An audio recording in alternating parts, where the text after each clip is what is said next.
अस्सलाम वालेकुम जी, अस्सलाम वालेकुम, अस्सलाम वालेकुम। अब ये देखिए 3 दफ़ा मैंने आपको सलाम किया है और मेरा सवाल भी मैं चीख चीख कर 3 दफ़ा आपके सामने उठाऊंगी। भाई ये मुल्क में क्या हो रहा है, ये क्या हो रहा है, क्या हो रहा है इस मुल्क के अंदर, मुझे तो कुछ समझ ही नहीं आ रही है।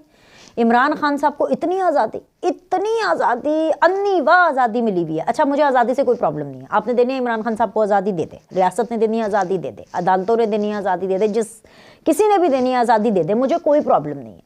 मुझे जो प्रॉब्लम है और जो खबर है वो ये है कि इतनी आज़ादी के बावजूद और इतनी अन्नीवा आज़ादी के बावजूद भी अगर रोना और ड्रामा लेवल प्लेइंग फील्ड ना होने का है तो भाई मैं तो कहती हूँ कि 21 तोपों की सलामी है।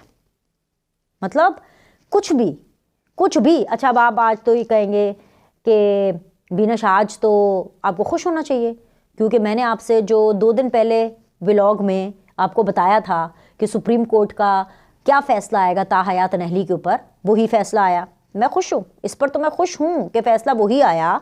सुप्रीम कोर्ट ने आर्टिकल 62(1)(f) के तहत जो ताहयात नाअहली है वो ख़त्म कर दी है। और मुझे इस बात की भी बहुत ज़्यादा खुशी है कि जो फ़ैसला है वो 6-1 से आया, यानी 6 जो लोग थे, 7 रुकनी टोटल ये बेंच था, और उनमें से जो 6 जज साहिबान थे उनकी एक जैसी राय थी और सिर्फ एक की एक जैसी राय नहीं थी। चलो इट्स ओके, कोई बात नहीं, हम इख्तलाफ को भी पसंद करते हैं।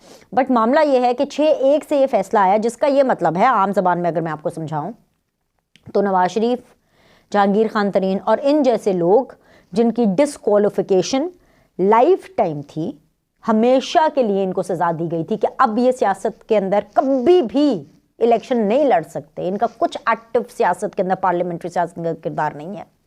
अब इनका किरदार है कि अब जो डिसक्वालिफिकेशन है वो 5 साल की होगी। अब ये सेट हो गया। अब होना तो ये चाहिए कि जब ये इलेक्शन हो जाए 8 फरवरी को, उसके बाद जो हुकूमत बने तो पार्लियामेंट ये कानून साजी भी करे अपने हवाले से, इन आर्टिकल्स के हवाले से, सादिक और अमीन होने के हवाले से। ये खुद इनको एक कुछ अपग्रेडेशन करनी पड़ेगी, वो तो इनको करना पड़ेगा। मैं इस बात पर खुश हूँ कि जो मैंने परसीव किया, जो मैंने अंडरस्टैंडिंग समझी कि मोअज़्ज़ज़ जज साहिबान की इस केस के अंदर रिमार्क्स के अंदर आ रही है, तो फ़ैसला वही हुआ और मैं इसके ऊपर खुश हूँ कि मेरी ऑब्जर्वेशन ठीक थी। अल्लाह का बहुत करम है कि अल्लाह ताला ने मुझे ये अंडरस्टैंडिंग दी कि मैंने इन चीज़ों को समझ करके जो अपनी राय आपके सामने रखी, आज अल्लाह ताला ने उसमें सरखुरू किया और आज नवाज शरीफ भी सुरखुरू हो गए, आज जहांगीर खान तरीन भी सुरखुरू हो गए। सुरखुरू ही हुई ना, मतलब कि अब तो अब उनको कौन रोकेगा। They are eligible to contest elections, everybody should be happy about it और तमाम पॉलिटिकल पार्टीज़ को इसके लिए खुश होना चाहिए। बट मेरा मसला ये नहीं है, क्योंकि जो खबर है ना वो इससे कहीं बड़ी है। पूरा दिन टेलीविजन पर मैंने शो भी किया, मैंने अपना शो भी किया न्यूज़ 1 पे, आपको पता है मैं 7 बजे शो करती हूँ। 7 बजे जो आज का भी मैंने शो किया ना, उसमें हम पीटीआई डिस्कस कर रहे थे। क्यों डिस्कस कर रहे थे? क्योंकि पीटीआई के रोने इतने हैं। मैं आपके सामने कुछ फैक्ट्स एंड फिगर्स रखूंगी और आप मुझे बताइएगा कि ये इस मुल्क में क्या हो रहा है। वंस अ लाडला इज ऑलवेज अ लाडला। इमरान खान लाडले थे, लाडले हैं। आप मुझे ये बताएं कि ये लाड प्यार वाला काम नहीं है तो ये कौन सा वाला काम है? सुनते जाइएगा और शर्माते जाइएगा। तहरीक इंसाफ को लेवल प्लेइंग फील्ड नहीं मिल रही है। ये इलेक्शन कमीशन के एतबार से जो उनके अदाद शुमार जो आज सामने आए हैं वो एक बहुत बड़ा तमाचा है पाकिस्तान तहरीक इंसाफ के इस झूठ पर कि उनको लेवल प्लेइंग फील्ड नहीं मिल रही है। इलेक्शन कमीशन के मुताबिक तहरीक इंसाफ के नेशनल असेंबली, कौमी असेंबली की अगर मैं बात करूं तो कौमी असेंबली के 843 थे टोटल, जिसमें से 598 कागजात नामजदगी मंजूर हो गए। ठीक है, 245 मुस्तरद हुए।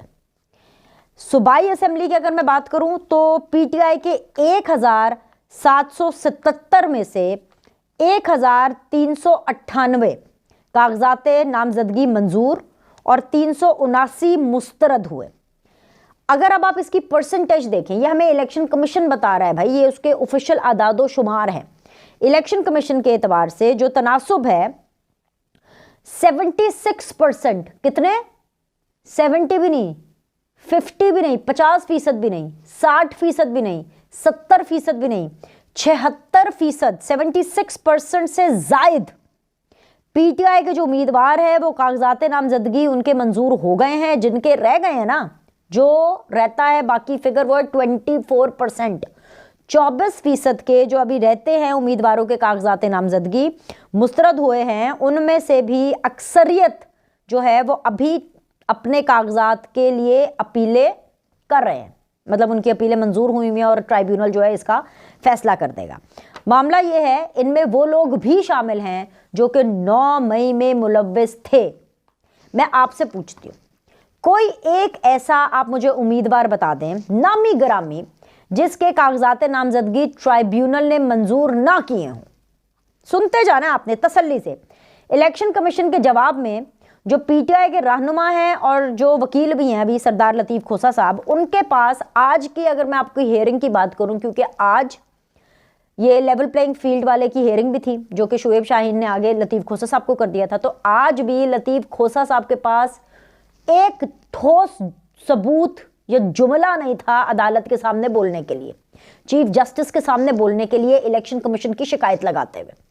मामला यह है कि लतीफ़ खोसा साहब ने इलेक्शन कमीशन की भरपूर शिकायतें लगाई कि जी हमें लेवल प्लेइंग फील्ड नहीं मिल रहा, जो इलेक्शन कमीशन है वो जो है वो बहुत गलत कर रहा है। इलेक्शन कमीशन के हवाले से जब ये सवाल किया गया लतीफ़ खोसा साहब की तरफ से, तो जो चीफ जस्टिस ऑफ पाकिस्तान है वो ये कहने पर मजबूर हो गए कि भाई आप मुझे बताएं कि इलेक्शन कमीशन जो है वो मुकदमात भुगताए, वो ये केस लड़ता रहे, आपकी शिकायतें आकर के लड़े अदालत के अंदर, अपने आप को डिफेंड करे, या फिर वो इलेक्शन कराए। आप सबूत क्यों नहीं दे रहे भाई?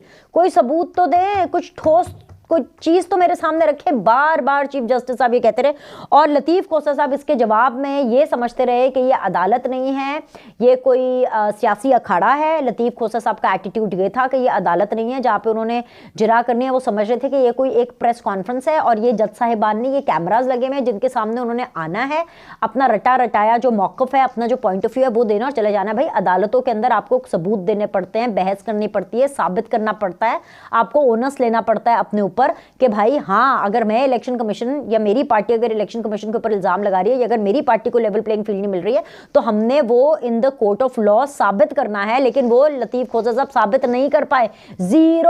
जीरो के बराबर वो साबित कर पा रहे थे। यहां तक कि अभी अदालत ने ये भी कह दिया, चीफ जस्टिस ऑफ पाकिस्तान का ये भी कहना था कि भाई अब अदालत किसी रिटर्निंग ऑफिसर को पाबंद तो नहीं कर सकती ना कि वो तहरीके इंसाफ के किसी उम्मीदवार के कागजात मुस्तरद ना करे। मतलब लतीफ़ खोसा साहब और पीटीआई तो यही चाहती थी कि सुप्रीम कोर्ट के जो चीफ जस्टिस हैं वो बोल दें कि भाईजान ये पीटीआई के कागजात नामजदगी है, कोई इनको रिजेक्ट नहीं कर। अरे ऐसे कैसे? एसओपी होता है, आपको शिकायत है तो आप बताएं, कोई वीडियोज हो, कोई आपने कोई फाइल तैयार की हो, कुछ नहीं था। इसको जो यूट्यूबर्स हैं पीटीआई के हामी, अब जैसे वो सदीक जान साहब की कोई ट्वीट है उसके ऊपर वो बार बार कह रहे थे कि जी जो पाकिस्तान तहरीक इंसाफ है उनके वकील और इनका जो बयानिया है वो इमरान खान को ले डूबेगा। इनकी जो वकील और जो वकीलों की टीम है, जो इनकी कानूनी टीम है, उससे पाकिस्तान तहरीक इंसाफ को बहुत नुकसान होगा। यानी कि इनके अपने लोग भी जो पीटीआई के पॉइंट ऑफ व्यू से एग्री करते हैं, उनका भी यही पॉइंट ऑफ व्यू है पाकिस्तान तहरीक इंसाफ की कानूनदान, लीगल टीम, कानूनी टीम, वकला से कि भाई ये प्रिपेयर्ड नहीं है, इनके पास कोई सबूत नहीं है, ये क्योंकि सबूत है ही नहीं ना, झूठ बोल रहे हैं, ये हवा में है इल्जामात, ये सब झूठ है। मैंने नंबर्स आपको पहले बता दिए, पहले भी कागजात नामजदगी सबसे ज़्यादा इन लोगों ने जमा कराए, एक्सेप्ट भी 76% एक्सेप्ट हुए हैं, which is a very very good ratio. और जो बाकी 24% है उनमें से भी एक्सेप्ट होंगे, ऐसा नहीं है कि एक्सेप्ट नहीं होंगे। इसके अलावा प्रोपेगेंडा आप ये देखें कि इनका इतना ज़्यादा होता है कि इमरान खान के कहने के ऊपर ही एक इनका लीडर जो कि शेर अफजल मरवत है, जिसको बाद में इमरान खान ने निकाल भी दिया अपने स्पोक्स पर्सन से, लेकिन उसकी तो मजाल नहीं हो सकती ना कि इमरान खान के बगैर वो कुछ बोले। वो पहले एक प्रेस कॉन्फ्रेंस करता है और वो कहता है कि जी भाई मुझे तो बहुत ज़्यादा प्रॉब्लम है चीफ जस्टिस ऑफ पाकिस्तान से, तो अगर वो साहब फरमा रहे हैं तो वो इमरान खान साहब की इजाज़त से ही फरमा रहे होंगे ना। और दोहरा मयार, मुनाफिकत, डबल फेस, 2 नंबरी पाकिस्तान तहरीक इंसाफ के और इमरान खान की ये देखें कि एट द सेम टाइम इन्हीं का जो दूसरे सीनियर रहनुमा है जो बैरिस्टर अली गौहर साहब हैं, बैरिस्टर गौहर साहब ये फरमाते हैं कि नहीं वही जो सुप्रीम कोर्ट है वो तो बिल्कुल ठीक है, बल्कि ना सिर्फ वो ये फरमाते हैं बल्कि उन्हीं के वकील, चाहे वो लतीफ़ खोसा हो, चाहे वो शुएब शाहीन हो, वो इसी चीफ जस्टिस ऑफ पाकिस्तान के जो सामने प्रेजेंट होते हैं और उन्हीं से दुहाइयाँ करते हैं कि मिलॉर्ड हमें इलेक्शन कमीशन से बस किसी तरह जो है ना वो लेवल प्लेइंग फील्ड देते हैं। ये मैंने आपको कुछ फैक्ट्स बताए। अब आपको एक ऐसा वाकया कि इतनी आज़ादी है कि 76% कागजात नामजदगी एक्सेप्ट हो गए, बल्कि 9 मई वालों के भी एक्सेप्ट होते हैं, बल्कि अदालतें भी इनको सुनती हैं, ना सिर्फ सुनती हैं बल्कि बार बार अदालत कहती है आप जाएं, जाके तैयारी करके आएं, अगली समात पे मिलेंगे। फिर अदालत कहती है जाएं, जाके तैयारी करके आएं, फिर अगली समात पे मिलेंगे। इसके अलावा आर्टिकल्स लिखते हैं, और जो द इकोनॉमिस्ट के अंदर जो आर्टिकल लिखा है, ना सिर्फ वो लिखा गया बल्कि उसके बाद द इकोनॉमिस्ट को इस हद तक ट्रेन भी किया गया और इस हद तक फैसिलिटेट भी किया गया कि जो द इकोनॉमिस्ट है, जो कि एक बरतानवी जरीदा है, वो पाकिस्तान को, पाकिस्तान की निगरां हुकूमत को, पाकिस्तान के निगरां वजीर इत्तलात को ट्रोल कर रहा है। कितनी दफ़ा ट्रोल किया? 1 2 3 4 5 6 7 8 दफ़ा। 8 दफ़ा जो द इकोनॉमिस्ट है उसने ट्रोलिंग की है पाकिस्तान की। भाई अगर मुर्तज़ा सोलंकी साहब ने कह ही दिया कि भाई हम इकोनॉमिस्ट से कहेंगे कि ये कैसे लिख लिया, क्यों छापा, तो क्यों जब पाकिस्तान के अंदर कुछ होता है तो अमेरिका साहब बहादुर हो या बरतानिया साहब बहादुर हो, वो भी तो अपनी पॉलिसी स्टेटमेंट देते हैं ना, आकर के बात करते हैं ना। तो अगर मुर्तज़ा सोलंकी ने, जो कि इस टाइम पर निगरां वज़ीर इत्तलात हैं, अगर उन्होंने बोल ही दिया और उनका कंसर्न बिल्कुल वैलिड था, तो इसके अंदर पूरी एक वेस्टर्न लॉबी इस सूरत के अंदर सामने आ गई कि जी हम मिल करके पाकिस्तान की जो निगरां हुकूमत है उसको ट्रोल करेंगे। ट्रोलिंग तक इन्होंने कराई है। पहले खुद करते हैं ट्रोल, फिर अपने कारकुनान से कराते हैं, फिर अपने वर्कर्स से कराते हैं, अपने फैन से कराते हैं, फिर इंटरनेशनली भी कराते हैं। तो मामला ये है कि इसके बावजूद भी अगर ये कहे इमरान खान पीटीआई रोना रोए कि हमारे साथ बहुत बुरा हो रहा है, हमारे पे तरस खाओ, हमारे से बहुत बुरा हो रहा है, बहुत बुरा हो रहा है, तो ये झूठ है। ये मैंने आपको लॉजिक से, फैक्ट से, फिगर्स से, परसेंटेजेस से, वाकयात से ये मैंने आपको साबित कर दिया कि वंस अ लाडला इज ऑलवेज अ लाडला, बाकी सब तो बदनाम हैं। जो इमरान खान के पास आज़ादी है, जेल में रहते हुए वो बाहर आज़ाद फिर रहे सियासतदानों के पास नहीं है। ना वो आज़ादी नवाज शरीफ के पास है, ना वो आज़ादी आसिफ अली जरदारी के पास है, ना वो आज़ादी बिलावल के पास है, ना वो आज़ादी मरियम के पास है, ना वो आज़ादी शहबाज शरीफ के पास है, ना वो आज़ादी हमजा शहबाज के पास है। वो आज़ादी आज़ाद सियासतदानों के पास नहीं है जो आज़ादी इमरान खान के पास है। तो बताइए मुझे, सिस्टम का लाडला कौन हुआ? कौन कर रहा है इनकी फैसिलिटेशन? कौन कर रहा है इनकी सहूलतकारी? अगर 9 मई वालों को भी सज़ा नहीं हुई, अगर अदालतें भी बार बार मजबूर हैं इनको एंटरटेन करने के लिए कि नहीं हम आपको सुनेंगे, हम आपको सुनेंगे, इलेक्शन कमीशन के मसाइल है लेकिन वो सुप्रीम कोर्ट सुन रही है, 1 दफ़ा नहीं 2 दफ़ा नहीं, बार बार समातों पर समातें हो रही हैं, लेकिन इसके बावजूद पाकिस्तान की जो जग हसाई है, यही मैं कहूँगी, पाकिस्तान को डीफेम करना जो है वो इमरान खान और पाकिस्तान तहरीक इंसाफ की तरफ से बिल्कुल जारी है। एक लम्हे के लिए मैं आपको इस एग्जाम्पल के साथ छोड़ देती हूँ अगली वीडियो तक, कि एक लम्हे के लिए आप ये सोचें कि नवाज शरीफ जेल में होते और द इकोनॉमिस्ट का ये आर्टिकल नवाज शरीफ ने लिखा होता, या चले बिलावल जेल में होते और बिलावल ने यह आर्टिकल लिखा होता द इकोनॉमिस्ट के लिए, तो आप मुझे बताएं कि इमरान खान क्या नवाज शरीफ को या बिलावल को सुकून का सांस लेने देते जेल में? वो तो इनकी ऐसी की तैसी फेर देते। उन्होंने तो ये नैरेटिव बना देना था कि जितना बुरा द इकोनॉमिस्ट है और जितने बुरे नून लीग और पीपल्स पार्टी वाले उतने कोई भी नहीं है। जितना जहाद इमरान खान साहब के कीबोर्ड वॉरियर्स ने कर देना था कि द इकोनॉमिस्ट को ना सिर्फ माफ़ी मांगनी पड़ जानी थी बल्कि उनको शर्मिंदगी होनी पड़ती कि यार ये हमने क्या कर दिया। द इकोनॉमिस्ट वाले खुद सोचते कि ओहो हो भई हमने क्या कर दिया। लेकिन वही मैं अक्सर कहती हूँ ना कि इमरान खान खुशकिस्मत है। मैं पहले भी ये कहती थी कि इमरान खान साहब खुशकिस्मत है कि उनको जनरल बाजवा, जनरल फैज़ नहीं मिले हैं, बल्कि उनको जनरल आसिम मुनीर साहब मिले हैं जो कि बैलेंस्ड होकर चल रहे हैं, और उनको काजी फ़ाइज़ ईसा साहब मिले हैं जो कि बैलेंस्ड होकर चल रहे हैं। उनको बंदयाल साहब नहीं मिले, उनको साकिब निसार साहब नहीं मिले। ये बड़े जो फैसले थे, ये जो बड़ी एडजस्टमेंट्स थी, ये तो साकिब निसार साहब हों, खोसा साहब हों, बंदयाल साहब हों, ये वो करके गए थे ना। काजी फ़ाइज़ ईसा साहब तो सुन रहे हैं, बार बार सुन रहे हैं, अपने ऊपर इल्ज़ामात लगवा करके भी सुन रहे हैं, अपने खिलाफ ट्रेंड्स करवा करके भी सुन रहे हैं इनको।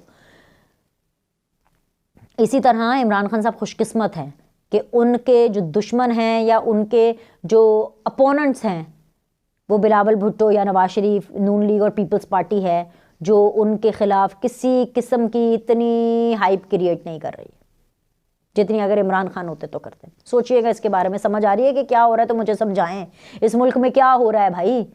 जेल में बैठे हुए, अडयाला जेल में बैठे हुए इमरान खान साहब के लिए आज़ादी आज़ादी आज़ादी। लाइक करें, सब्सक्राइब करें, आपसे अगली वीडियो में मिलते हैं।